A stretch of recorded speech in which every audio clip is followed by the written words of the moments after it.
আসসালামু আলাইকুম এভরিওয়ান। শুরু করছি আরেকটিবার গল্প, পর্ব সংখ্যা 4।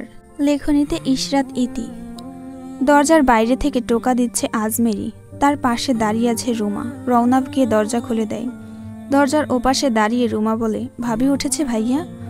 রওনাফ কিছু বলে না, দরজা থেকে সরে দাঁড়ায়, ওয়াশরুমে ঢোকে। আজমেরি আর রুমা ভেতরে ঢোকে। উর্বি দাঁড়িয়ে আছে, তার চোখে মুখে সংকোচ। আজমেরি বলে, বেলা 9টা বেজে গিয়েছে, খিদে পায়নি? উর্বি হ্যাঁসূচক মাথা নাড়ে, তার খিদে পেয়েছে। মনে হচ্ছে এখনো ফ্রেশ হওনি, যাও গিয়ে চোখে মুখে পানি দাও। আজ কিন্তু অনুষ্ঠান, বাড়িতে রাজ্যের মানুষ আসবে, গয়নাগুলো পরে থেকো, খালি গলায় থেকো না। উর্বি মাথা নাড়ায়, সে পরবে। রুমা বলে, তোমাকে বিয়েতে যে গোলাপি জামদানিটা দিয়েছিলাম ওইটা পরবে, ওইটা তোমাকে ভালো মানাবে। দাঁড়াও, আমি বের করছি আলমারি থেকে। উর্বি বলে, আপা লাগবে না, আমি যখন শাড়ি পাল্টাবো তখন বের করব। আচ্ছা, তাহলে রেডি হয়ে ভাইয়াকে নিয়ে নিচে এসো, টেবিলে খাবার দেওয়া হয়েছে। আজমেরি আর রুমা চলে যায়। উর্বি গিয়ে আলমারি থেকে শাড়ি বের করে। রওনাফ টেবিলে খেতে বসেছে। তার সামনাসামনি চেয়ারে বসে আছে নাবিল, সে একমনে খাচ্ছে। রওনাফ আর চোখে তাকে দেখছে। আজমেরি রওনাফের প্লেটে খাবার তুলে দিতে দিতে বলে, ভাইয়া তুমি রেডি হয়ে আছো কেন? কোথাও যাচ্ছ? হ্যাঁ, একটু চেম্বারে বসবো, কাল বসিনি, আজ যেতেই হবে। তোমাকে মা নিষেধ করেছে, আজ বাড়িতে একটা অনুষ্ঠান। মাকে বলে দিস আমি একজন ডক্টর, সেটা যেন ভুলে না যায়, তাড়াতাড়ি ফিরে আসব। আজমেরি চুপ করে থাকে। নাবিলের খাওয়া শেষ হয়, সে প্লেট সরিয়ে উঠে দাঁড়ায়। সে এখন তার পাপার রুমে যাবে, গিয়ে তার একটা দায়িত্ব পালন করবে। নাবিলকে সিঁড়ি দিয়ে উপরে যেতে দেখে মোহনা ফিসফিস করে বলে, ও আপা, নাবিল ভাইয়ের রুমে যাচ্ছে না তো? আজমেরি বলে, হয়তো ছাদে যাচ্ছে। আরে দেখো, ডান পাশে মোড় নিল, ছাদের সিঁড়ি তো বাম পাশে। আজমেরি তাকায়, তাই তো। আবার কি করবে এই ছেলে? সেদিন রাতে মায়ের উপর রাগ করে এই ছেলে বাড়িতে ভাঙচুর করেছে। আজ যদি উর্বিকে কিছু বলে? আজমেরি ছুটে যায়, মোহনাও পিছু পিছু যায়। রওনাফ খাওয়া রেখে তাকিয়ে থাকে, এদের আবার কি হলো? শর্মি ছাদে গিয়ে নিচের দিকে তাকিয়ে আছে। ক্যাটারিংয়ের লোকজন অনুষ্ঠানের রান্নাবাড়ার আয়োজন করছে। হঠাৎ পেছন থেকে কেউ ডাকে, শর্মি। পেছনে ফিরে তাকায়, পেছনে দাঁড়িয়ে আছে অন্তরা, তার মুখ হাসি হাসি। শর্মির রাগ লাগে, এই মেয়েটাকে সে সহ্য করতে পারছে না। এই মেয়েটার জন্য আজ বাড়িতে এত অশান্তি। এতটুকু শর্মি বুঝতে পেরেছে। তোমার পড়াশোনা কেমন চলছে শর্মি? মিড টার্ম এক্সাম কবে? গানের রেওয়াজ করছো ঠিকভাবে? জিজ্ঞেস করে অন্তরা। শর্মি নিচু স্বরে বলে, জি করছি। তারপর নাক মুখ কুঁচকে চলে যায়। অন্তরা দাঁড়িয়ে থাকে, সে নিচের দিকে তাকিয়ে বাবুর্চিদের রান্নাবাড়া দেখছে। আজ তো তারও রিসেপশনের দিন। উর্বি নিজেকে আয়নায় দেখছে, গোলাপি শাড়িতে তাকে বেশ মানিয়েছে। তার সামনে গয়নার বক্স, সে বেছে বেছে তার পছন্দ মতো হালকা গয়না পরছে। হঠাৎ বাইরে থেকে কেউ দরজায় কড়া নাড়ে। উর্বি মাথা ঘুরিয়ে তাকায়। নাবিল ভেতরে ঢোকে। উর্বি অবাক হয়ে তাকিয়ে থাকে। নাবিল তাকে আরও অবাক করে দিয়ে বলে, পাপার আলমারির চাবিটা কোথায়? চাবিটা দিন। উর্বি তর্জনের আঙুল তুলে চাবিটা দেখায়। টেবিলের ওপর থেকে চাবি নিয়ে নাবিল আলমারি খোলে। আজমেরি আর মোহনা ঘরে ঢোকে। আজমেরি নাবিলকে জিজ্ঞেস করে, কি করছো নাবিল? আলমারিতে কি? নাবিল কোনো উত্তর দেয় না। আলমারি থেকে তার মায়ের শাড়ি আর আনুষঙ্গিক সব কিছু বের করে আনে। তার মায়ের জিনিসপত্র বের করে আনতে গিয়ে সে উর্বির সব কিছু ফেলে দেয়। বোঝাই যাচ্ছে এটা ইচ্ছাকৃত। রওনাফ ঘরে ঢোকে, হতভম্ব নাবিলের দিকে তাকিয়ে থাকে। নাবিল তার দিকে তাকিয়ে ঠান্ডা গলায় বলে, আমার মাম্মার সব কিছু আমি আমার কাছে রাখবো। এগুলো আর তোমার কাছে সুরক্ষিত নয় পাপা, আমি এগুলো নিয়ে যাচ্ছি। নাবিল উর্বির হাতের দিকে তাকায়, তারপর নিচু স্বরে বলে, হাত থেকে চুড়িগুলো খুলে দিন, ওগুলো আমার মাম্মার। উর্বি কিছুটা হতবাক হলেও মুচকি হেসে সেগুলো খুলতে থাকে। সে জানতো না এটা রওনাফের প্রথম স্ত্রী, তাকে বলা হয়নি। আজমেরি নাবিলকে ধমক দিয়ে বলে, এসব কি হচ্ছে নাবিল? এত বেয়াদব হয়েছ তুমি? নাবিল হাসে। উর্বির হাত থেকে চুড়ি নিতে নিতে বলে, আপনি আমাদের কেউ না। নাবিল খুব শান্তভাবে এই শব্দটা উচ্চারণ করে। রুমে থাকা সবাই হতবাক হয়ে যায়। আজমেরি নাবিলকে কিছু একটা বলতে এগিয়ে আসে। নাবিল সেদিকে ভ্রুক্ষেপ করে না, তার মায়ের জিনিসপত্রগুলো নিয়ে বেরিয়ে যায়। দরজার কাছে রওশনারা দাঁড়িয়ে আছে। নাবিল সেদিকে তাকায় না। মোহনা আর আজমেরি নাবিলের পিছু পিছু যায়। রৌনক উর্বির দিকে তাকায়, এগিয়ে এসে নরম গলায় বলে, আই ক্যান এক্সপ্লেন। ও এমন ছেলেই না। I am sorry for everything. Urvi ম্লান হেসে রৌনকের দিকে তাকিয়ে বলে, অতটুকু বাচ্চা ছেলে এমন আচরণের কারণে আপনাকে ব্যাখ্যা দিতে হবে না। আমি ছোট নই, ওর মনস্তাত্ত্বিক দিকটা আমি বুঝতে পারছি। নাবিল দাঁড়াও। Nabil, do what I said.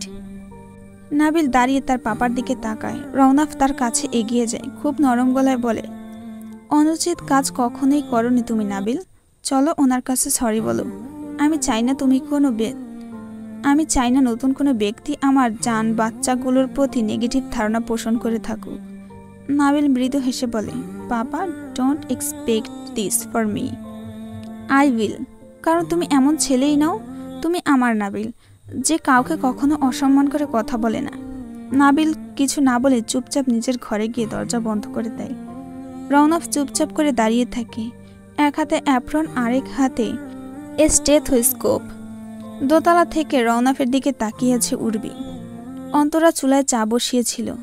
ছাদ থেকে আসার পর তার ভীষণ মাথা ব্যথা করছে। ফুটন্ত গরম পানিতে সে চায়ের পাতা ঢেলে দেয়। পেছন থেকে সামিউল জড়িয়ে ধরে। অন্তরা চমকে যায়, ঘাড় ঘুরিয়ে সামিউলকে দেখতে পেয়ে বলে, ও তুমি? আমি তো ভয়ই পেয়ে গিয়েছি। ভয় পাওয়ার কি হয়েছে? তুমি কি ভেবেছিলে, ভূত? না, সেটা ভাবিনি। অন্তরা পাতিল থেকে কাপে চা ঢেলে নিতে নিতে বলে, চা খাবে? খেতে পারি। অন্তরা তার কাপের চা অন্য একটা কাপে ভাগ করে নেয়। সামিউল বলে, তোমার কম পড়ে যাবে না তো? অন্তরা চায়ের কাপে চুমুক দিতে দিতে বলে, না। বাজারে এনেছ? হ্যাঁ, দেখো লিস্ট অনুযায়ী সব ঠিক আছে কিনা। সর্ষের তেলটা আনতে ভুলে গিয়েছি, বিকেলে এনে দেব। অন্তরা চা শেষ করে বাজারের ব্যাগ হাতে নেয়। বেগুন, কাঁচামরিচ, 2 হালি ডিম, মশলাপাতি, 3 কেজি চাল, তেল, চিনি, নুন আর একটা ইলিশ মাছ। সামিউল বলে, আপাতত 2 দিন এই দিয়ে খাই, পরে আবার বাজারে এনে দেব। রান্নার হাঁড়ি পাতিল থালা বাসন সব আছে না? হ্যাঁ, রুমা আপা সব দিয়ে গিয়েছে। কিছু বলেছে? জিজ্ঞেস করে সামিউল। হ্যাঁ, দুপুরে তোমার বড় ভাই আমাদের ওইখানে খেতে বলেছে, আর রাতেও। সামিউল কিছু বলে না, চায়ের কাপে শেষ চুমুক দেয়। অন্তরা ইলিশ মাছ কুটতে বসেছে। সামিউল পাশে বসে অন্তরাকে দেখতে থাকে। রওশনারা মেজাজ খারাপ করে বসেছিল। তার কাছে রাউফানের ফোন এসেছিল। সে এই বেলাতে আসতে পারবে না, তাকে হসপিটালে ইমার্জেন্সিতে ডাকা হয়েছে। রওশনারা ভেবে পাচ্ছে না এখন তিনি উর্বির পরিবারকে কি জবাব দিবেন। বোনের শ্বশুরবাড়ি এসে যদি নিজের বোনের জামাইকে দেখতে না পায়, রাগে তো তার মাথা ধরে গিয়েছে। হঠাৎ সে দেখে অন্তরা তার ঘরের সামনে দিয়ে হেঁটে যাচ্ছে। রওশনারা রাগে চেঁচিয়ে ওঠে, মেজ বউ, এই নির্লজ্জ মেয়েটা ঘুরঘুর করছে কেন? মোহনা ছুটে আসে অন্তরাকে বলে, তুমি মায়ের ঘরের সামনে কেন এসেছো? অন্তরা রওশনারাকে বলে, মা, আমি ঘুরঘুর করছি না, ছাদে কাপড় মেলে দিয়ে এসেছি। রওশনারা চেঁচিয়ে ওঠে, এই মেয়ে, খবরদার, তুমি আমাকে মা ডেকেছ, মুখ ভেঙে দেব। মেজবউ, এই অসভ্য মেয়েকে বলে দাও যেন সংসার যে বাড়িতে আজ ঘুরঘুর না করে। রাজ্যের মানুষ আজ বাড়িতে আসবে, সবাই নানান প্রশ্ন করছে। মোহনা চুপ করে থাকে। অন্তরার চোখ ভিজে ওঠে। দূরে দাঁড়িয়ে সামিউল সেই দৃশ্য দেখে। সে অসহায়ের মতো তাকিয়ে থাকে অন্তরার দিকে। উর্বিদের বাড়ির থেকে উর্বির মা বাদে সবাই এসেছে। সবাইকে আজমেরি খুব আদরের সহিত আপ্যায়ন করছে। তহুরা আর রেজাউল এসে উর্বির ঘরের দরজার সামনে দাঁড়িয়ে আছে। উর্বি দরজার দিকে তাকায়, কেউ ভেতরে আসছে। দরজা ঠেলে তার ভাই ভাবি ভেতরে ঢোকে। উর্বি শান্ত ভঙ্গিতে তাদের দিকে তাকিয়ে আছে। বোনকে দেখে রেজাউল কবিরের চোখ ভেজে ওঠে। সে কোমল কণ্ঠে বোনকে জিজ্ঞেস করে, ভালো আছিস বোন? হ্যাঁ, তোমরা ভালো আছো? ভালো নেই। তোকে শ্বশুরবাড়ি পাঠিয়ে আমরা একদম ভালো নেই। কেন ভালো নেই? উর্বি নামের তোমাদের একটা দুর্নাম বিদায় হয়েছে। তোমাদের তো ভালো থাকতেই হবে ভাইয়া, জোর করে হলেও ভালো থাকতে হবে। অত্যন্ত ঠান্ডাভাবে জবাব দেয় উর্বি। তার কণ্ঠস্বর স্বাভাবিক। রেজাউল কবির হাঁ করে থাকে, বলে, আমি তোর গায়ে হাত তুলেছি, তুই আমায় ক্ষমা কর বোন। উর্বি বলে, আমি তোমাদের উপর রাগ করে নেই ভাইয়া, তোমরা ভুল ভাবছো। আমি আসলে কারোর উপরই রাগ করে নেই। তহুরা উর্বির হাত দুটো মুঠো করে ধরে বলে, তুই কি জানিস, তুই চলে আসার পর থেকে তোর ভাইয়া এক রাতও ঘুমাতে পারেনি। সারা রাত ছটফট করতে থাকে। এই মানুষটার উপর অভিমান করে থাকবি? উর্বি তার ভাইয়ের দিকে তাকায়। রেজাউল কবির রুমাল দিয়ে নিজের চোখ মোছে। উর্বির বুক ভেঙে কান্না আসে। সে গলার স্বর স্বাভাবিক রেখে বলে, আমি মরে গেলেও তোমাদের উপর রাগ করে থাকতে পারবো না ভাইয়া। আমার অভিশপ্ত দিনগুলোতে তুমি সবার মতো আমাকে ঘৃণা করে দূরে সরিয়ে দাওনি, আমার পাশে থেকেছো। আজ দুটো থাপ্পড় দিয়েছে বলে তোমার বোন তোমার উপর রাগ করে থাকবে, এটা তুমি কিভাবে ভাবলে ভাইয়া? রওনক দুপুর নাগাদ চলে এসেছে। অতিথিদের অসম্মান করার লোক সে নয়। নিজে দাঁড়িয়ে থেকে উর্বির বাড়ির সবাইকে খাইয়েছে। যাওয়ার আগে বেশ খানিকক্ষণ তাদের সাথে আলাপ করেছে। নিজের গাড়িতে তাদের পৌঁছে দিয়েছে। সাখাওয়াত চৌধুরীর ব্লাড প্রেশার আজকাল খুব বেড়েছে। সামনে ইলেকশন, গোদের উপরে বিস্ফোরা। তিনি একা এই চাপ নিতে পারছেন না। কারোর উপর যে দায়িত্ব দেবেন তেমন কেউ নেই। রাজনীতির লাইনে সবাই মুখে মুখে ভাই ভাই করলেও সুযোগ পেলে পেছন থেকে ছুরি ঢোকাবে। সেই সময় সুস্থ থাকার জন্য চেষ্টা করছেন। এত বছরের চেয়ার সে কিছুতেই ছাড়বে না, আর মন্ত্রীর পদটা তো তারই চাই। সে নিয়মিত প্রেশার চেক করে ওষুধ নিচ্ছে, তবুও কন্ট্রোলে থাকছে না। তার জন্য তিনি তার স্ত্রী শেফালিকে দায়ী মনে করে। এই মহিলা রোজ সকাল থেকেই সন্ধে পর্যন্ত ভাঙা রেকর্ড বাজাতে থাকে তার কানের কাছে। তিনি কতবার বলেছেন ওই কুলাঙ্গারের নাম যেন এই বাড়িতে মুখে না নেয়, তবুও শেফালি প্রতিদিন তার কাছে আকুতি মিনতি করে ছেলেকে যেন সাখাওয়াত এই বাড়িতে ফিরিয়ে আনেন, যেটা সাখাওয়াতের পক্ষে সম্ভব না। সামনেই ইলেকশন, ওই কুলাঙ্গারকে বাড়িতে এনে তিনি নিজের পায়ে কুড়াল মারতে চান না। সজীব এসে সাখাওয়াতের সামনে মাথা নিচু করে দাঁড়ায়। সাখাওয়াত বলে, কি আবার কি অঘটন ঘটিয়েছে তোর গুরু? কাকা, ভাই কিছু টাকা চেয়েছে, মিনমিন করে জবাব দেয় সজীব। সাখাওয়াত এটাই আন্দাজ করেছিল। বলে, 25,000 টাকা 2 দিনে শেষ? ওকে বলে দিবি এইভাবে চলতে থাকলে আমার চেয়ে খারাপ আর কেউ হবে না। এমনিতেও ওর পেছনে উকিল ঠিক করতে আমার লাখ লাখ টাকা গিয়েছে, এখানে ওখানে টাকা ছড়াতে হয়েছে। সজীব মাথা নেড়ে বলে, আচ্ছা কাকা। সাখাওয়াত ড্রয়ার থেকে একটা বান্ডিল বের করে সজীবের হাতে দেয়। শেফালি ঘরে ঢুকে সজীবকে বলে, আমার বাবু কেমন আছে? খায় দায় ঠিক মতো? জি কাকি, আপনি চিন্তা করবেন না। আর চিন্তা? রাতে ঘুমাতে পারি না বাবা ছেলেটার চিন্তায়। যদি একটু দেখতে পারতাম, একটু ছুতে পারতাম। সজীব বলে, আপনি ভিডিও কলে কথা বলবেন কাকি, আমি ফোন দিয়ে দেবো ভাইয়াকে। শেফালির চোখ মুখ খুশিতে ঝলমল করে ওঠে। দাও বাবা, এক্ষুনি দাও। সাখাওয়াত হুঙ্কার দিয়ে ওঠে, এই খবরদার, ওই বদমাইশের সাথে কথা বলতে হলে অন্যখানে যাও। আমি তোমাদের এইসব ন্যাকামি দেখতে চাই না। সজীব ভয় পেয়ে ঘর থেকে বেরিয়ে যায়। শেফালি তার স্বামীর দিকে আহত চোখে তাকিয়ে থাকে। উর্বি বইয়ের তাক থেকে সমরেশ মজুমদারের সাতকাহন বইটা বের করে পড়ছে। বাড়ির সবাই চলে যাওয়ার পর তার মন ভার হয়ে আছে। এই জিনিসটা তার মন ভালো করে দিয়েছে। রওনাফের বইয়ের তাকের রাজ্যে সব মেডিকেলের বই। তার মাঝখানে সে এটা খুঁজে পেয়েছে। আরও 3টা উপন্যাস আছে হুমায়ুন আহমেদের। এইসব কে পড়তো? উর্বি বুঝতে পারছে না। রওনাফের মতো লোক উপন্যাস পড়বে, এটা তো হতে পারে না। এই জিনিসটা তার ব্যক্তিত্বের সাথে যায় না একেবারেই। উর্বি উপর হয়ে বুকের নিচে বালিশ দিয়ে বই পড়ছে। রওনাফ ঘরে ঢুকতেই সে তড়িঘড়ি হয়ে উঠে বসে। তার মুখে সংকোচ। রওনাফ উর্বির পাশে একটা বক্স রেখে দিয়ে বলে, নতুন ফোন, এটা এখন থেকে ব্যবহার করতে পারো। উর্বি অবাক হয়ে বক্সটা হাতে নেয়। রওনাফ ব্লেজার খুলে আলমারিতে রাখতে রাখতে জিজ্ঞেস করে, কোথায় চাকরি করতে? 2টো এনজিওতে করেছি 1 বছর করে। কোন সাবজেক্ট নিয়ে পড়াশোনা করেছ? Political science. চাকরি কি করতে চাও? উর্বি চুপ করে থাকে। রওনাফ বলে, যদি চাও তাহলে সাহায্য করতে পারি। আমার চেনা জানা কিছু এনজিও আছে, পরিচালনা মহিলারা করেন। উর্বি তখনও চুপ। রওনাফ বলতে থাকে, যেহেতু এক্সপিরিয়েন্স আছে তাই বললাম এনজিওর কথা। এছাড়াও কিছু কিন্ডারগার্টেন স্কুলের বিজ্ঞাপন পড়লো নজরে আজকে। করতে চাইলে বলো, কথা বলবো। উর্বি কিছুক্ষণ চুপ করে থেকে বলে, আমি আপনাকে জানাবো। নোটিফিকেশনের টুংটাং আওয়াজে উর্বির মাথা ব্যথা করছে। অনেক দিন পর তার ফেসবুক আইডিটাতে লগ ইন করেছে সে। অনেকগুলো নোটিফিকেশন এসে জমা হয়েছে। পরিচিতরা অনেকেই মেসেজ দিয়ে রেখেছে। উর্বির ইচ্ছে হচ্ছে না সেসব দেখতে। খানিকক্ষণ নিউজ ফিড দেখে থেমে যায়। হুট করে রওনাফের আইডিটা দেখতে পায়। আইডির নাম ডক্টর রাও। প্রোফাইলে রওনাফের গলায় একটা স্টেথোস্কোপ নিয়ে হাসিমুখে দাঁড়িয়ে আছে, তার পেছনে কয়েকজন ফরেইনার। উর্বি আগ্রহ ভাব নিয়ে রওনাফের আইডিটাতে ঢোকে। আইডির কভারে রওনাফের 3 ছেলেমেয়ের ছবি, একটা হ্রদের পাশে দাঁড়িয়ে আছে সে। উর্বি রওনাফের টাইমলাইন ঘুরে অবাক হয়ে যায়। পুরো আইডি জুড়ে শুধু অ্যাওয়ার্ড আর অ্যাওয়ার্ডের ছবি। হয় রওনাফ কারো কাছ থেকে অ্যাওয়ার্ড নিচ্ছে, নয়তো সে কাউকে দিচ্ছে। উর্বির ভীষণ হাসি পায়। হঠাৎ একটা আওয়াজ ভেসে আসে, বাড়িতে কি কেউ মিউজিক শুনছে? এরপর বিষণ্ণ দিন, বাজে না মনবিন, অবসাদে ঘিরে থাকা সেই দীর্ঘদিন। হাজার কবিতা বেকার সবিতা, তার কথা কেউ বলে না, সে প্রথম প্রেম আমার নীলাঞ্জনা।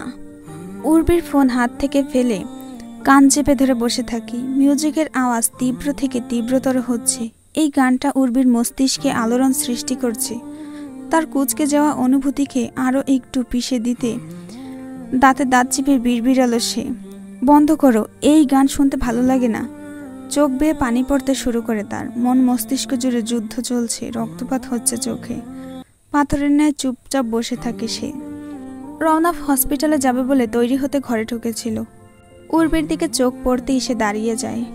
কিছুক্ষণ দাঁড়িয়ে থেকে জড়তা কাটিয়ে প্রশ্ন করে ওঠে, আর ইউ ওকে? উর্বি তার দিকে তাকায় না। সে চোখের পানি মোছার চেষ্টা করছে না, তো সে আড়াল করার চেষ্টা করছে। রওনাফ এগিয়ে গিয়ে বলে, কোনো অসুবিধে? উর্বি কিছুক্ষণ সময় নিয়ে স্বাভাবিক হয়ে বলে, না। কাঁদছ যে? আজ কী বার? রওনাফ অবাক হয়ে বলে, আজ বুধবার। কেন? আমি প্রত্যেক বুধবারে এইভাবে কাঁদি, আপনি প্লিজ পাত্তা দিবেন না। রওনাফ হতভম্ব হয়ে যায়। কান্নার সাথে বুধবারের কি সম্পর্ক? আছে, প্রত্যেক বুধবার আমার উপর জিনের আসর হয়, মা বলেছে। রওনাফ চরম হতভম্ব হয়ে উর্বির দিকে তাকিয়ে থাকে। উর্বি হেসে ফেলে, তারপর স্বাভাবিক গলায় বলে, মজা করছিলাম, চোখে জ্বালা করছিল আমার, চোখে অ্যালার্জি আছে তাই পানি পড়ছিল। রওনাফ ঘুরে হাতে অ্যাপ্রন উঠিয়ে নেয়, তারপর বলে, ডক্টরের কাছে অ্যাপয়েন্টমেন্ট দিয়ে রাখবো। চোখ খুব সেন্সিটিভ জায়গা, চিকিৎসা নেওয়া দরকার। রওশন মঞ্জিলে আজকে কোনো হইচইয়ের আওয়াজ নেই, কোনো শোরগোল নেই। আজমেরি আর রুমা সকালে বাচ্চাদের নিয়ে যে যার শ্বশুরবাড়িতে চলে গিয়েছে। এই সময় বাড়িতে মাত্র 4 জন মানুষ, রওশনারা, উর্বি, অন্তরা আর আমিরুন। বাকি সবাই যে যার কাজে গিয়েছে। রওনাফ হসপিটালে। রওনাফের 3 ছেলেমেয়ে স্কুলে আছে। মোহনাকে নিয়ে শফিউল একটু ঘুরতে বেরিয়েছে। সামিউল তার ফটোগ্রাফি কাজে। আমিরুন উর্বিকে রান্নার কাজে সাহায্য করছে। আসলে সে কিছুই করছে না, উর্বি তাকে চুপচাপ দাঁড় করিয়ে রেখেছে। উর্বি নাকি আজ একটা বিশেষ পথ রাখতে চায় সবার জন্য। আমিরুন দাঁড়িয়ে দাঁড়িয়ে তার নতুন ভাবিকে দেখছে। খুব ভালো লাগে এই মেয়েটাকে। উর্বি তার দিকে তাকিয়ে বলে, আজ খুব গরম তাই না আমিরুন আপা?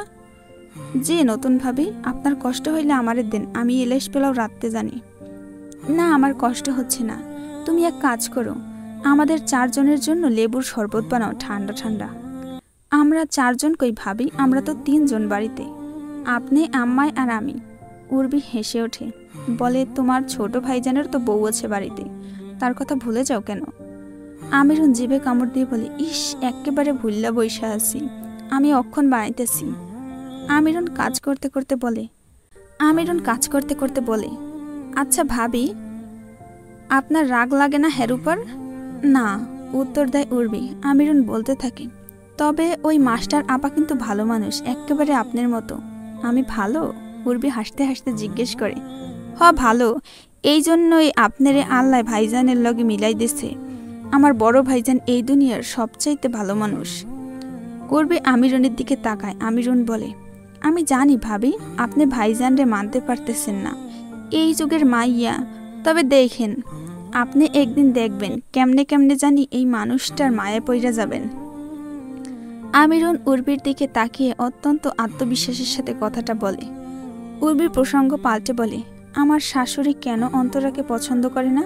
এর পিছনে কোনো কারণ আছে কি? আমিরুন এদিক ওদিক চেয়ে নিচু স্বরে বলে, অন্তরা আপার আগে বিয়ে হয়েছিল ভাবি, অনেক কাহিনী। নিজের পুরনো গিটারটায় হাত বুলিয়ে উচ্ছ্বাস ম্লান হাসে। এই বস্তুটা সে ছোঁয়নি প্রায় 6 বছর। গিটারের উপর থেকে হাত সরিয়ে নিজের হাতের দিকে কিছুক্ষণ তাকিয়ে থাকে, তারপর নিচু স্বরে বলে, এই হাত দিয়ে সব হয়। সজীব দূরে দাঁড়িয়ে উচ্ছ্বাসের কর্মকাণ্ড দেখছে। হিংস্র মানুষটা কেমন শান্ত হয়ে গিয়েছে। উর্বিকে নিয়ে ঝামেলা করছে না, এটাও স্বস্তির। বারবার রাগের মাথায় অঘটন ঘটায় এই লোকটা। উচ্ছ্বাস ফোন ঘেঁটে উর্বির একটা ছবি বের করে। ছবিটা সম্ভবত কিছুদিন আগের। মুখ হাসি হাসি উর্বির। একটু কি মোটা হয়েছে মেয়েটা? চোখ সরু করে ছবিটা জুম করে দেখল সে।